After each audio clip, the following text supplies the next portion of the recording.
Hello students, excellent technical academy Lucknow के official YouTube channel पर आप सभी का स्वागत है। जैसा कि हम लोगों ने बात किया था कि इस पर जो है कुछ सब्जेक्ट्स रेगुलर पढ़ेंगे, हम लोग पूरी डिटेल में पढ़ेंगे, जेई के पॉइंट ऑफ व्यू से पढ़ेंगे कि जिस सब्जेक्ट को आप इस पे देख रहे हैं वो सब्जेक्ट जो है बाकी फिर से आपको कहीं देखने की ज़रूरत नहीं पड़ेगी। बाकी आपका बेसिक यदि क्लियर होगा तो ये सब्जेक्ट बहुत अच्छे से समझ में आएगा। इस सब्जेक्ट के लिए बेसिक सब्जेक्ट थर्मोडायनामिक्स है जो कि डेमो में चल रहा है। यहाँ पर 10 तारीख से ही ऑफलाइन बैचेज स्टार्ट हो चुके हैं, ठीक है। तो आप आ करके विजिट कर सकते हैं, ठीक है, और डेमो ले सकते हैं, ठीक। इसके बाद हम लोगों ने इसमें RAC स्टार्ट किया था, रेफ्रिजरेशन एंड एयर कंडीशनिंग। जिस रेफ्रिजरेशन एंड एयर कंडीशनिंग में काफ़ी सारी चीज़ें हम लोगों ने देखा था और उसी कड़ी में हम लोग बात कर रहे थे। रेफ्रिजरेशन एयर कंडीशनिंग में BCRS की बात कर रहे थे, वेपर कंप्रेशन रेफ्रिजरेशन सिस्टम, जिसमें उसकी COP की बात किया था और कंडेंसर प्रेशर और टेम्परेचर प्रेशर को चेंज करने से डिफरेंट पैरामीटर्स पर क्या इफेक्ट पड़ रहा था, इस इफेक्ट के बारे में हम लोगों ने देखा था, ठीक है। इसी कड़ी में आज हम कुछ चीज़ें जो BCRS में बची हुई है उसको कवर करेंगे। आज BCRS खत्म हो जाएगा, ठीक है, तो फिर हम आगे बढ़ेंगे। तो चलिए आज हम बात करते हैं एक नया टॉपिक। नया टॉपिक क्या, ये BCRS से ही रिलेटेड है। Liquid suction heat exchanger, liquid suction heat exchanger, ठीक। Liquid suction heat exchanger, short में इसको LSHE बोलते हैं, ठीक है, LSHE। ये क्या चीज है, तो ये जो है अपने इंस्ट्रूमेंट को बेहतर बनाने के लिए है, ठीक है। उसको क्या करने के लिए है, उसको जो है बेहतर बनाने के लिए है, ठीक, उसको बेहतर बनाने के लिए है और अच्छा बनाने के लिए है। तो चलिए इसमें देखते हैं कि क्या करेंगे। इसमें करेंगे ये कि हम लोग जानते हैं कि इसमें जो है अपना एक कंप्रेसर हुआ करता था, ठीक है। ये कंप्रेसर भाई साहब हो गए। इसी कंप्रेसर से तो दिक्कत होती है कि लोग BCRS लगाने में सहम जाते हैं, ठीक है। एक BCRS कंप्रेसर हुआ करता था और इस कंप्रेसर से जो है ये निकला करता था, यहाँ से इस कंप्रेसर से ये निकलता है कंप्रेस होने के बाद। इसके बाद ये जाता है यहाँ पर, कहाँ जाता है, तो इसके बाद ये जाता है यहाँ पर कंडेंसर में, ठीक। ये आ गया कंडेंसर में, ठीक है। और कंडेंसर से निकलने के बाद, ठीक, कंडेंसर से निकलने के बाद ये जाएगा यहाँ पर, यहीं पे लगेगा क्या, लिक्विड सक्शन हीट एक्सचेंजर। क्या लगने वाला है यहाँ पर, लिक्विड सक्शन हीट एक्सचेंजर, ठीक। ये लग गया लिक्विड सक्शन हीट एक्सचेंजर, ये लिक्विड सक्शन हीट एक्सचेंजर लग गया, ठीक है, यहाँ पे आ गया। और इसके बाद इसमें क्या होगा कि यहाँ से जाने के बाद ये कहाँ से निकलेगा, इसमें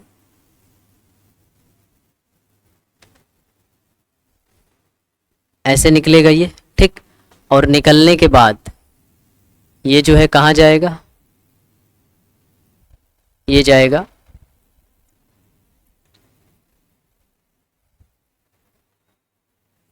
एक मिनट, इसके नीचे वो भी लगेगा ना, इवापोरेटर, ठीक। तो देखिए यहाँ पर क्या होगा कि यहाँ पे एक कॉइल लगी होगी, ठीक है। यहाँ पे जो रेफ्रिजरेंट का सब कूलिंग होगा, ठीक है, रेफ्रिजरेंट का जो सब कूलिंग होगा उस सब कूलिंग के द्वारा, ठीक, रेफ्रिजरेंट का जो सब कूलिंग होगा उस सब कूलिंग से जो हीट रिजेक्ट होगी वो हीट जो है इस कंप्रेसर में जाने वाले रेफ्रिजरेंट को देना है, ठीक है। वो हीट किसको देना है, इस कंप्रेसर में जाने वाले रेफ्रिजरेंट को दे देना है, ठीक। अब यहाँ से ये जो है किस में जाएगा, यहाँ से एक चीज़ और बनाना है हम लोगों को, ठीक। यहाँ से इसको ले चलते हैं, यहाँ से इसको ले चलते हैं, इवापोरेटर की सैर कराते हैं इसको। तो ये ले आया, इसको इवापोरेटर की सैर करा देंगे यहाँ पर, ठीक। इवापोरेटर से निकलने के बाद, ठीक है, थोड़ा सा बड़ा हो गया ना, और इधर करते हैं इसको। ए भाई तुम इधर आ जाओ, ऐसे इनको जो है थोड़ा सा यहाँ करते हैं, ठीक। हाँ अब ठीक, ठीक है। और अब जो है इसको, एक मिनट, अब जो है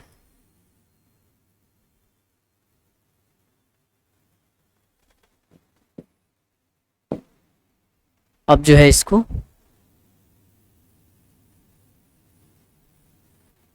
ठीक, ये एक कॉइल लग गई। ठीक है, इसके बाद यहाँ से निकालने के बाद, यहाँ से निकलने के बाद इसको ले आते हैं कहाँ पर,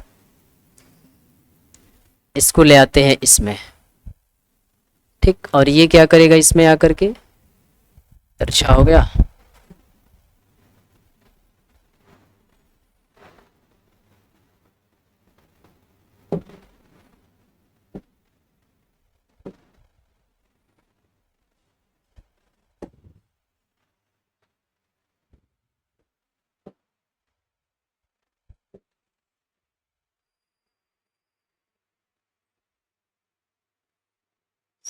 ठीक, ये इसमें आ गया। ठीक है, इसके बाद यहाँ से ये निकलने वाला है, यहाँ से ये निकलेगा, इसको यहाँ से निकालते हैं और निकाल के ले आ करके, और इसको कहाँ जोड़ देते हैं, इसको ले आके जोड़ दीजिए कंप्रेशर।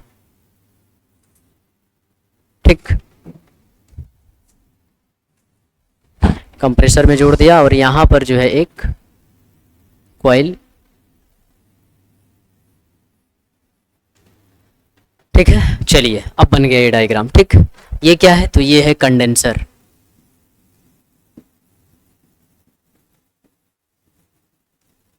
ठीक, और ये क्या है, तो ये है इवापोरेटर।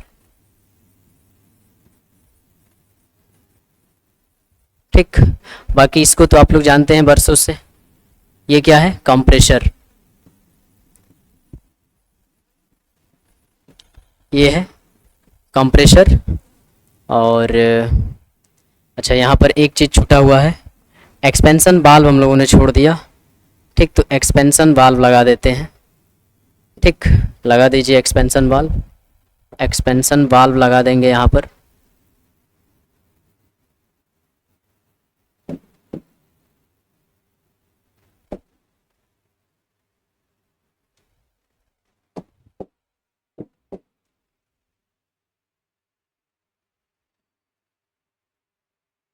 ठीक, ये लगा दिया एक्सपेंशन, एक्सपेंशन वाल्व। ठीक, और ये है आपका liquid suction heat exchanger, LSHE, liquid suction heat exchanger. ठीक है, तो अब समझ में आ रहा होगा, डायग्राम देख करके ये बात समझ में आ रही होगी। तो कुछ भी नहीं किया गया है, यहाँ पर जो है क्या किया जाएगा, इसमें सब कूलिंग किया जाएगा। ठीक, तो सब कूलिंग के बाद यहाँ पर जो है इसमें जो जा रहा है ये सब कूल्ड लिक्विड रेफ्रिजरेंट है। ठीक, सब कूल्ड लिक्विड रेफ्रिजरेंट है, और ये सब कूल्ड लिक्विड रेफ्रिजरेंट जब ये लिक्विड सक्शन हीट एक्सचेंजर में आएगा तो जो इवापोरेटर से, देखिए यहाँ कंप्रेसर में गया, कंप्रेसर से यहाँ पर जाकर के हीट रिजेक्ट होगी, हीट रिजेक्ट होने के बाद यहाँ से सब कूल्ड लिक्विड रेफ्रिजरेंट निकलेगा, और सब कूल्ड लिक्विड रेफ्रिजरेंट जो है जब ये LSHE में जाएगा तो यहाँ पर ये अपना हीट देगा। किसको देगा, अभी मान लीजिए कि हीट किसको दे दिया, इसको ये हीट ट्रांसफ़र हो गई, ये हीट जो है इसको ट्रांसफ़र हो गई, हीट ट्रांसफ़र हो गई। और इसके बाद ये एक्सपेंशन वाल्व में आकर के इसका प्रेशर और टेम्परेचर काफ़ी लो हो गया, और यहाँ पर इसने हीट को एब्जॉर्ब किया। हीट एब्जॉर्ब करने के बाद ये फिर से कहाँ जा रहा है, लिक्विड सक्शन हीट एक्सचेंजर में। यहाँ पे क्या होगा कि इसके पास जो हीट एनर्जी थी वो हीट एनर्जी ये क्या कर लेगा, और एब्जॉर्ब कर लेगा। ठीक है, और हीट एनर्जी को एब्जॉर्ब करके खुद को क्या कर लेगा, सुपर हीट कर लेगा। सब कूल्ड लिक्विड से जो हीट रिजेक्ट हुई है, वो हीट जो रिजेक्ट हो रही है सब कूलिंग करने के कारण, वो हीट कौन ले लेगा, ये ले लेगा, जो कि इवापोरेटर से निकल रहा है रेफ्रिजरेंट। और ये लेने के बाद इवापोरेटर से निकलने के बाद ये LSHE में गया, यहाँ से जाने के बाद ये सुपर हीट हो चुका है, और सुपर हीट होने के बाद ये कहाँ चला जाएगा, ये चला जाएगा कंप्रेसर में। ऐसा करने से क्या होगा कि कंप्रेसर में जो है सुपर हीटेड वेपर रेफ्रिजरेंट जाएगा, तो कंप्रेसर के ब्लेड्स को खराब होने के डर कम रहेंगे। तो एक तो सब कूलिंग करने से रेफ्रिजरेशन इफेक्ट बढ़ जाएगा, ड्यू टू सब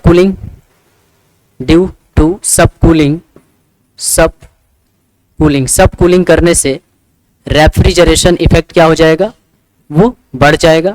और due to super heating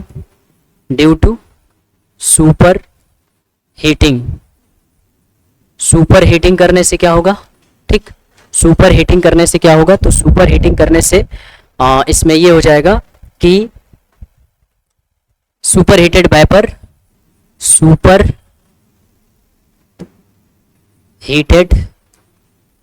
heated vapour will achieve for compressor, और ये कंप्रेसर के लिए क्या होगा, बहुत अच्छा होगा, कंप्रेसर के लिए गुड होगा। तो ये दोनों चीजें इसमें काम हो जाती है, रेफ्रिजरेशन इफेक्ट भी बढ़ जाता है और सुपर हीटेड वेपर भी कंप्रेसर को मिल जाता है, जिससे कंप्रेसर की ब्लेड्स को खराब नहीं होने देता है और सारी चीज़ें आसानी से हो जाती है। तो इसको बोलते हैं लिक्विड सक्शन हीट एक्सचेंजर। यही बात क्या कर देना है, लिख देना है। तो इस चीज़ से अवेयर रहना है कि लिक्विड सक्शन हीट एक्सचेंजर क्या होता है। क्यों इसका नाम है लिक्विड सक्शन हीट एक्सचेंजर, क्योंकि लिक्विड से क्या किया जा रहा है, सक किया जा रहा है, लिक्विड से हीट एनर्जी को क्या कर रहा है, सक कर रहा है, तो इसलिए इसका नाम है लिक्विड सक्शन हीट एक्सचेंजर। ठीक है, लिक्विड सक्शन हीट एक्सचेंजर। चलिए इसके बाद एक नेक्स्ट और टॉपिक है इसमें, फ्लैश चैम्बर। क्या नाम है इसका, flash chamber. Flash chamber, flash chamber का क्या मतलब होता है।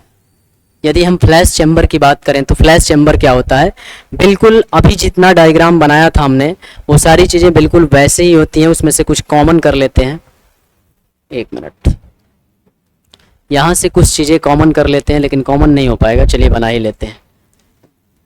ठीक, इसमें जो है एक यहाँ पर हम बना देंगे कंडेंसर, ठीक, और एक बना देंगे यहाँ पर इवापोरेटर। ये कंडेंसर हो गया, ये इवापोरेटर हो गया। ठीक, इसके बाद यदि हम कंप्रेसर बनाने की कोशिश करें तो कंप्रेसर देखेंगे कि ऐसा हो जाएगा। ठीक, ये हो जाएगा कंप्रेसर। ठीक, अब इस कंप्रेसर को क्या कर दें, ऐसे कर दें।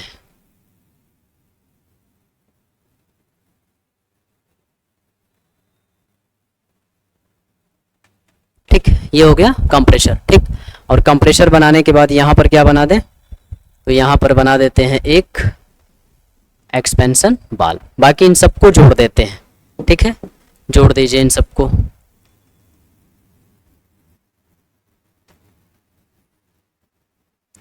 ऐसे ही तो होता है, यहाँ से ये निकलेगा, इसमें जाएगा। ठीक, इसके बाद यहाँ से निकलने के बाद ये कहाँ जाएगा, यहाँ जाएगा, और यहाँ से निकलने के बाद ये जाएगा यहाँ। ये होती है वेपर कंप्रेशन साइकिल। अब देखिए इसमें क्या होगा, लिक्विड सक्शन हीट एक्सचेंजर में क्या होगा कि यहीं पे, अरे लिक्विड सक्शन कह रहे हैं, फ्लैश चैम्बर में क्या होगा कि यहाँ पे एक फ्लैश चैम्बर लगा होगा। ठीक है, और ये फ्लैश चैम्बर करेगा क्या कि यहाँ से हम लोग जानते हैं कि एक्सपेंशन वाल्व से निकलने के बाद, एक्सपेंशन वाल्व से निकलने के बाद जो रेफ्रिजरेंट होता है वो मिक्स फेज में आ जाता है। तो मिक्स फेज में आने के लिए यहाँ पर क्या करेंगे, यहाँ पर एक टैंक लगा होगा। ठीक है, एक और जो है डिवाइस लगी होगी, वो डिवाइस क्या करेगी, इसको सेपरेट कर देगी। ठीक है, इसको नीचे करते हैं। ठीक, और ये डिवाइस जो है यहाँ से क्या करेगी, यहाँ से सेपरेट करेगी, और सेपरेट करने के बाद यहाँ पे एक फ्लैश चैम्बर लगेगा, और ये फ्लैश चैम्बर जो है, ये फ्लैश चैम्बर अलग करेगा, किसको और किसको अलग करेगा, यही देखना है कि किसको किसको अलग कर रहा है। तो ये फ्लैश चैम्बर जो है यहाँ से अलग करेगा, और यहाँ से क्या करेगा, सीधा सीधा इसमें ले जा करके इनको क्या कर देगा, मिला देगा। ठीक, अब देखिए बाकी सारी चीज़ें वही हैं, बस थोड़ा सा मॉडिफिकेशन किया गया है। इसमें क्या होगा कि यहाँ से मान लीजिए यहीं से हम लोग शुरुआत करते हैं कि कंप्रेसर में एंट्री किया, फिर कंप्रेसर से क्या हो जाएगा, बाहर आएगा, कंडेंसर में जाएगा। ठीक, और कंडेंसर में जाने के बाद हीट रिजेक्ट करके सैचुरेटेड लिक्विड के फॉर्म में बाहर आएगा। उसके बाद ये जाएगा एक्सपेंशन वाल्व में। हम लोग जानते हैं कि एक्सपेंशन वाल्व में कांस्टेंट प्रेशर पर कांस्टेंट एंथैल्पी पर प्रेशर क्या होता है, ड्रॉप होता है। तो कांस्टेंट एंथैल्पी पर प्रेशर ड्रॉप होता है, बट ये जब एक्सपेंशन वाल्व से निकलता है तो यहाँ पर ये किस फेज में होता है, मिक्स फेज में होता है, मिक्स फेज। अब इस मिक्स फेज में से क्या करते हैं हम कि केवल लिक्विड रेफ्रिजरेंट को इधर भेजते हैं। जो रेफ्रिजरेंट लिक्विड फॉर्म में होता है उसको इधर भेजते हैं, ठीक, किसकी मदद से? फ्लैश चैम्बर की मदद से। फ्लैश चैम्बर दोनों को क्या कर देता है? अलग कर देता है। और बाकी का जो वेपर रेफ्रिजरेंट होता है, क्योंकि मिक्स फेज में लिक्विड और वेपर दोनों होगा, वेपर रेफ्रिजरेंट को डायरेक्ट कहाँ भेज देते हैं? कंप्रेसर में भेज देते हैं। क्यों ऐसा करते हैं? ऐसा इसलिए करते हैं क्योंकि यहाँ पर जो कूलिंग इफेक्ट देखने को मिलता है, अरे रेफ्रिजरेशन इफेक्ट देखने को मिलता है, वो फेज के चेंज होने के कारण ही देखने को मिलता है। अगर फेज पहले ही चेंज हो चुका है और फेज चेंज होकर के वो वेपर में कन्वर्ट हो चुका है, तो फिर वो इधर जाकर के अननेसेसरी क्या ही करेगा, वो कोई योगदान नहीं देगा रेफ्रिजरेशन इफेक्ट उत्पन्न करने में। इसलिए पहले से ही बाईपास करके इसको कंप्रेसर में भेज देते हैं। अब दिमाग में आएगा कि अच्छा ऐसा चली जा रहा था तो क्या हो जा रहा था, और ऐसा करने से क्या फायदा है, बिल्कुल उसकी भी बात करेंगे। ठीक, तो देखिए यहाँ पर क्या होगा कि ऐसा करने से क्या फायदा हो रहा है। यहाँ पर मिक्स फेज आ रहा है और मिक्स फेज से यहाँ से वेपर का जो पार्ट है, ये वेपर का पार्ट जो है इधर भेज दे रहे हैं, और इधर जो है लिक्विड रेफ्रिजरेंट का पार्ट भेज रहे हैं। लिक्विड रेफ्रिजरेंट इधर भेज रहे हैं। ये वही आपका इवापोरेटर है, इवापोरेटर।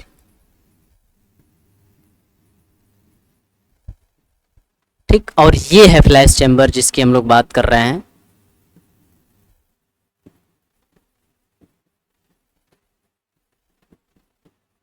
फ्लैश चैम्बर, बाकी सारी चीजों के बारे में आप जानते हैं कि ये वही भाई साहब हैं, एक्सपेंशन वाल्व। इसको कौन नहीं जानता है? सब जानते हैं कि ये कंडेंसर है। ये क्या है?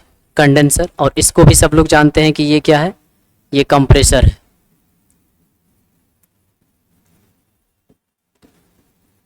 ठीक, ये कंप्रेसर है। सारी चीजें समझ में आ रही हैं? कंप्रेसर, कंडेंसर, फ्लैश चैम्बर क्या काम है? तो फ्लैश चैम्बर क्या करता है, चलिए यहाँ पे लिख देते हैं। Flash chamber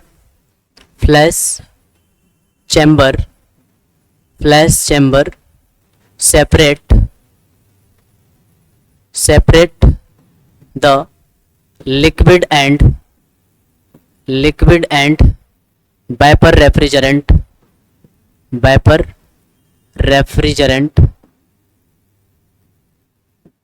after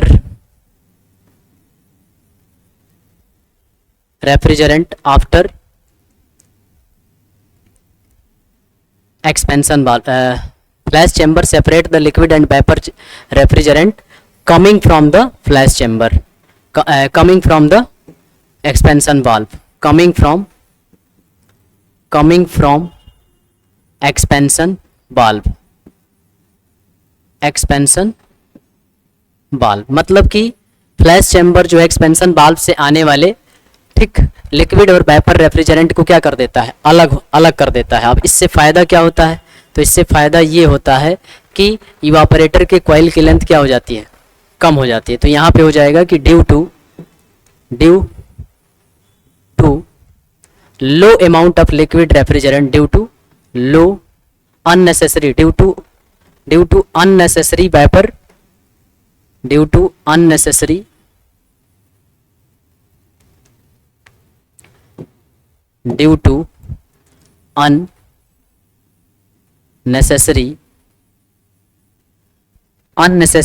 length of evaporator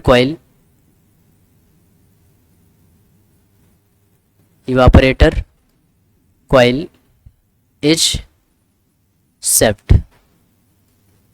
होगा क्या कि यदि इस वेपर रेफ्रिजरेंट को भी इसमें भेजेंगे तो अननेसेसरी का इसकी कॉइल की लेंथ क्या होगी? बढ़ेगी। तो अननेसेसरी इवापोरेटर कॉइल की लेंथ जो होगी वो क्या हो जाएगी? बच जाएगी। अनावश्यक लेंथ को बचाई जा सकेगी, जिसके कारण thus इस प्रकार द कॉस्ट ऑफ इवापोरेटर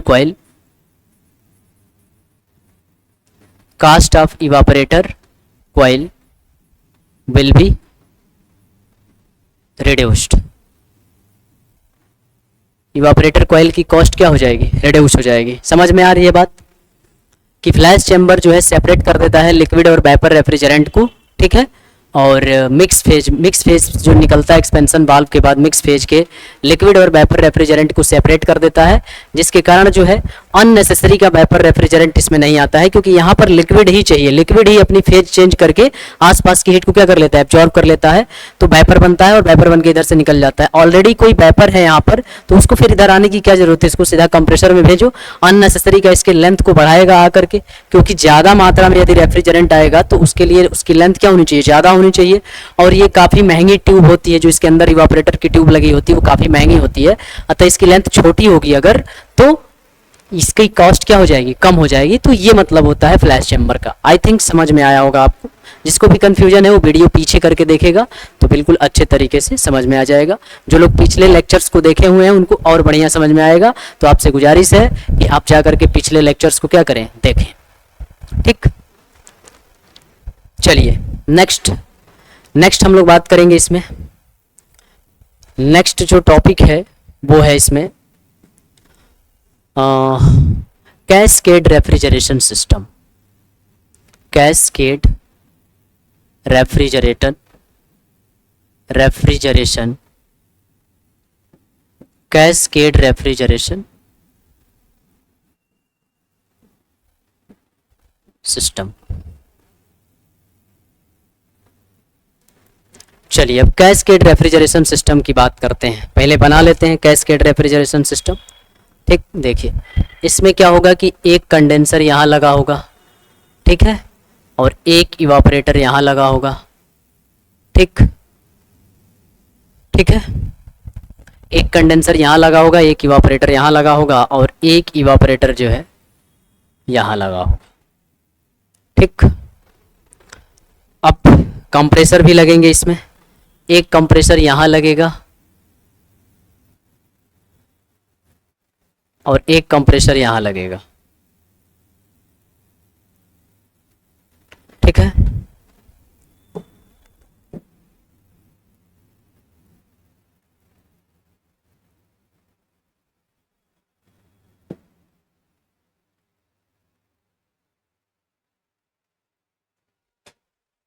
लग गए कंप्रेसर। इसके बाद जो है एक्सपेंशन वाल्व्स लगेंगे, एक एक्सपेंशन वाल्व यहाँ लगेगा, ठीक, और एक एक्सपेंशन वाल्व यहाँ लगेगा।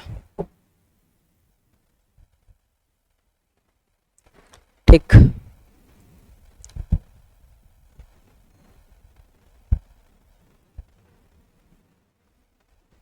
लग गए सभी चीजें। चलिए अब मिलाते हैं इसको कि क्या होगा। देखिए ये हम लोग जानते हैं कि इसको यहीं से मिलाया जाता है।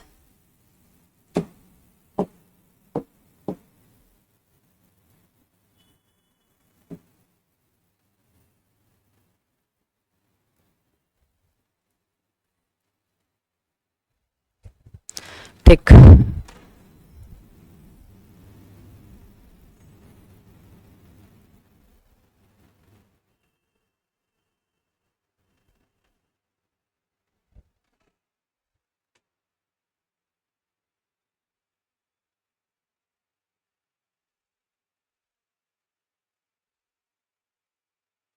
ये हो गया। ठीक है, अब इसी में से इसको दे देंगे, किसको दे देंगे, इसको। ठीक,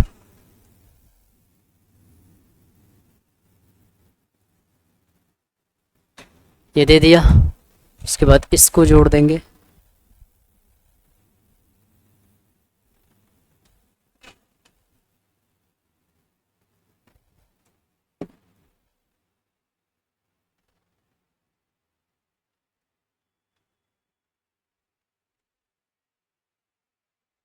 बन गया। ठीक, अब आइए,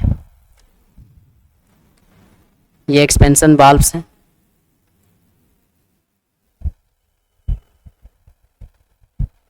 ठीक, लो साइकिल रेफ्रिजरेशन और ये हाई साइकिल रेफ्रिजरेशन। ठीक, लो साइकिल रेफ्रिजरेशन, ये लो साइकिल है,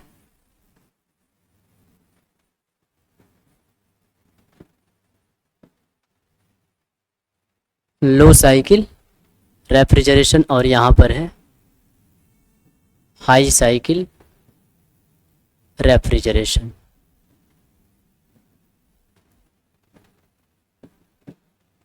ठीक, ये है evaporator first,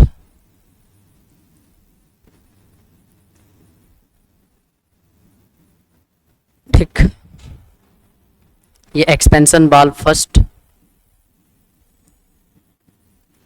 expansion valve first, ये कंप्रेसर फर्स्ट है।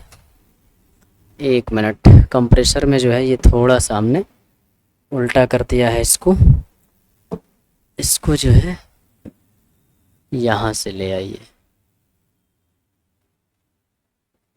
ठीक, और इसको भी जो है यहाँ से निकालिए,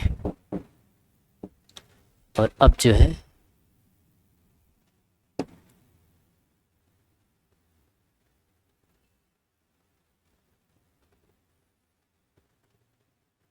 ठीक,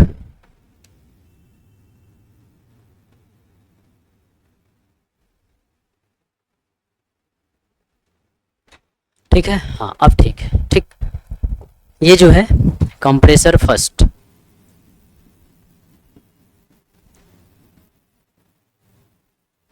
कंप्रेसर फर्स्ट, और ये है कंप्रेसर सेकंड, ठीक, कंप्रेसर सेकंड। ये क्या है, ये हीट एक्सचेंजर है,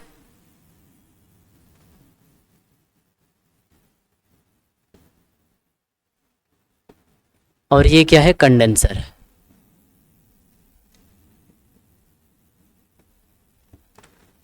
ठीक, सारी बातें हम लोगों ने यहाँ पर बना लिया। ठीक है, चलिए देखिए इसका योग प्रयोग क्या करते हैं। दो साइकिल लगी हुई है, साफ साफ दिख रहा है कि दो साइकिल यहाँ पे लगी हुई है। कब यूज करते हैं, लिखते चलते हैं इसको। जब बहुत ज़्यादा लो टेम्परेचर मेंटेन करना हो, टेम्परेचर डिफरेंस बहुत ज़्यादा हो, ठीक है, when temperature difference is very high, मतलब कि जो टेम्परेचर मेंटेन करना है और जो एटमॉस्फेरिक टेम्परेचर है, ठीक, उनके बीच का डिफरेंस बहुत ज़्यादा हाई हो, तब इसका प्रयोग करते हैं। When the difference between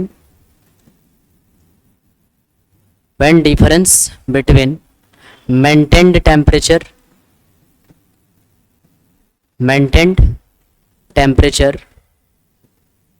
and atmospheric temperature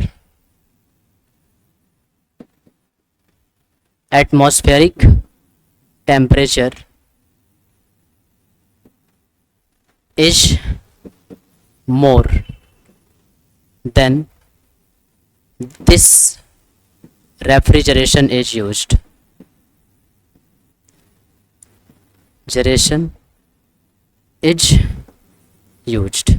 जब एक रेफ्रिजरेटर जो है अकेले लोड न ले पा रहा हो, यानी कि मेंटेन किए जाने वाले टेम्परेचर और एटमॉस्फेरिक टेम्परेचर के बीच में डिफरेंस जब बहुत ज़्यादा हो, तो उस कंडीशन में कैस्केड रेफ्रिजरेशन सिस्टम का प्रयोग किया जाता है। अरे ऐसे एग्जाम्पल के तौर पे समझ सकते हैं कि जैसे मान लीजिए कि कोई बिल्डिंग है और वो बिल्डिंग 4 मंजिल तक बन चुकी है, 5वें मंजिल पे बनाना है, ठीक है, तो 5वें मंजिल पे ईंट लेके जाना है ऊपर। तो यदि एक ही वर्कर से बोल देंगे तो शुरू से एक मंजिल से ग्राउंड से चढ़ना शुरू करेगा और 5वें मंजिल पे जाएगा तो थक जाएगा। तो होता क्या है, क्या करते हैं, 2 वर्कर या 3 वर्कर लग जाते हैं, एक जो है फर्स्ट फ्लोर पे रहेगा, एक सेकंड फ्लोर पे रहेगा, ऐसे कर लेंगे। तो वो उसको ले जाके दे देगा, वो उसको ले जाके दे देगा, वो उसको ले जाके दे देगा, तो थोड़ा थोड़ा ही साइकिल टाइम उसका क्या हो जाएगा, कम हो जाएगा। तो थोड़ा थोड़ा ही काम करके और ईंट भी पहुंच जाएगा और इनका काम भी हो जाएगा। ओवरऑल जो फटीग होती है वो वर्कर की क्या हो जाती है, कम हो जाती है। जब इसको पढ़ेंगे तो इंडस्ट्रियल इंजीनियरिंग में पढ़ाया जाएगा कि ओवरऑल जो फटीग है, थकान जो है वर्कर की, वो कम हो जाती है। अगर एक ही वर्कर पूरा चढ़ता तो ज़्यादा थक जाता। उसी तरीके से यहाँ पे है, ओवरऑल जो है वर्क क्या हो जाता है, कम हो जाता है। किसका वर्क, कंप्रेसर का।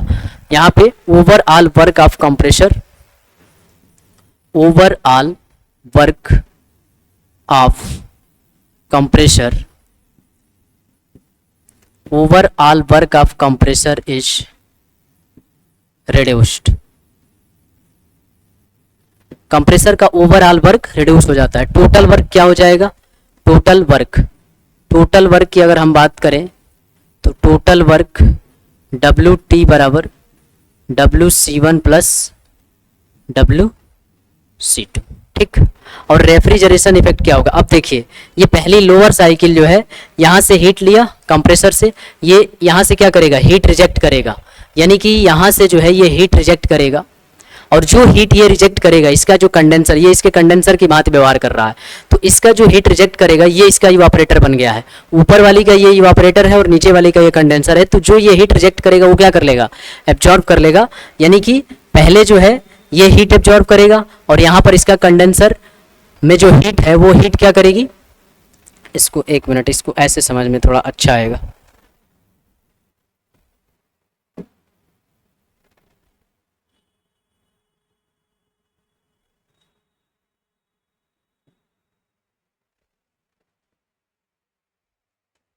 चलिए ठीक है, वैसे ही रहने दीजिए, ठीक है। तो क्या हो जाएगा, यहाँ पर ये हीट जो ले जाके देगा, इसका जो कंडेंसर होगा इसके इवापोरेटर को हीट दे देगा, ठीक है। इसका कंडेंसर इसके इवापोरेटर को हीट दे देगा और फिर ये जो है इसका इवापोरेटर जो है यहाँ से हीट ले जा करके और कहाँ, फाइनली एटमॉस्फेयर में रिजेक्ट कर देगा। एटमॉस्फेयर कहाँ है, यहाँ पर है, एटमॉस्फेयर यहाँ पर है, और हीट जो है फाइनली एटमॉस्फेयर में क्या हो जाएगी, रिजेक्ट हो जाएगी, ठीक।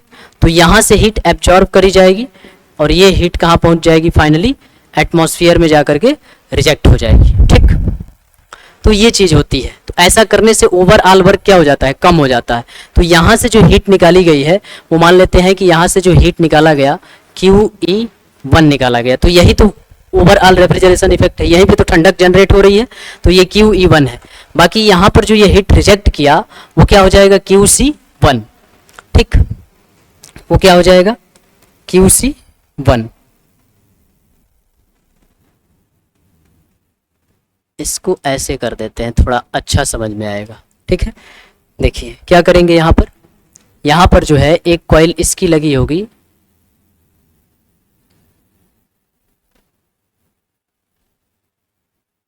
ठीक, और एक कॉइल इसकी भी लगी होगी,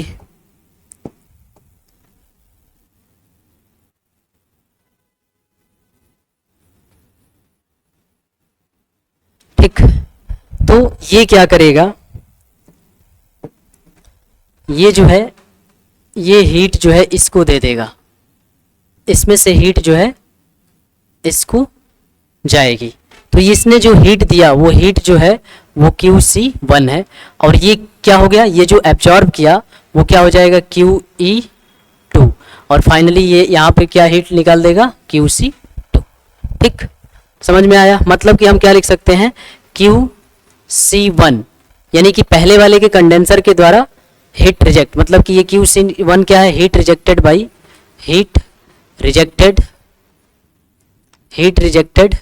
by the condenser of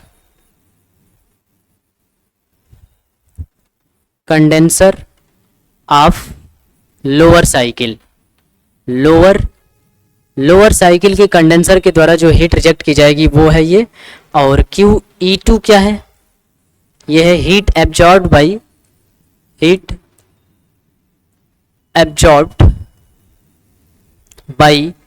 evaporator of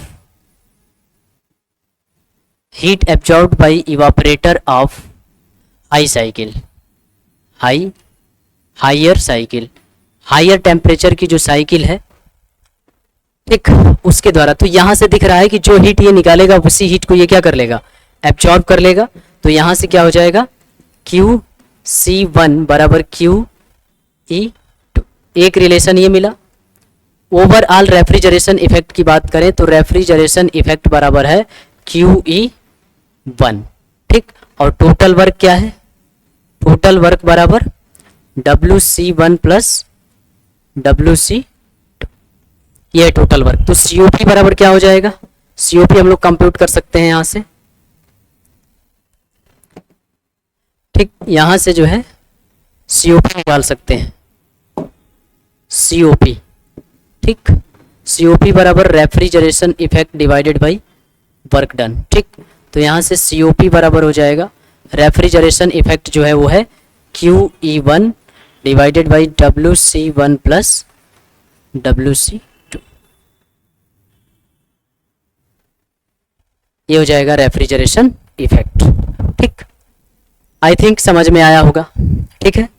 अब देखिए, अब इसमें क्या क्वेश्चन पूछा जाता है कि क्या इसमें दोनों साइकिल कैसी हो सकती है, ये वाली साइकिल कौन सी साइकिल होती है, ये वाली साइकिल कौन सी साइकिल होती है। तो इस बात को यहाँ पे हम लोग नोट में लिखेंगे कि नोट में क्या लिखना है कि higher cycle, higher temperature cycle, higher temperature cycle can be both, can be both, can be both मत लिखिए इसको, इसको लिखिए can be either, either vapour compression refrigeration system और vapour absorption refrigeration system, but lower cycle, lower temperature cycle, lower temperature cycle can only be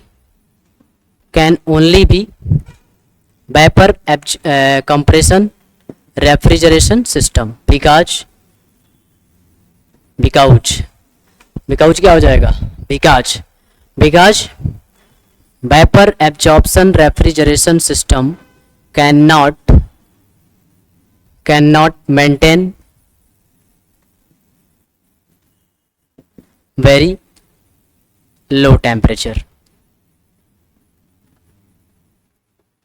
दोनों बातें कह दिया हमने इसमें कि हायर टेम्परेचर की साइकिल में आपको VCRS लगाना है, VCRS लगाइए, VARS लगाना है, VARS लगाइए, बट लोअर टेम्परेचर साइकिल में केवल VCRS लगेगा, VARS नहीं लगेगा, क्योंकि VARS जो है वो हाई लो टेम्परेचर मेंटेन नहीं कर पाता है। तो आई थिंक आपको समझ में आया होगा, ठीक है, ठीक। तो ये बात हो गई वेपर कंप्रेशन रेफ्रिजरेशन सिस्टम में सबकी।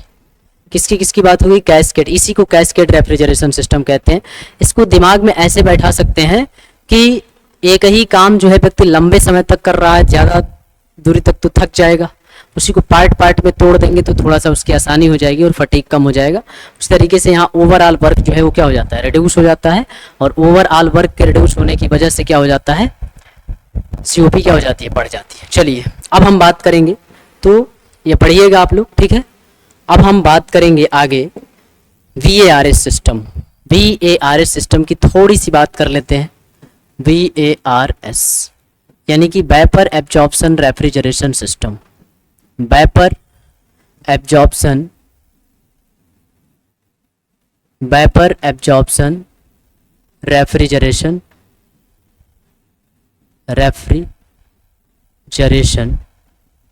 सिस्टम।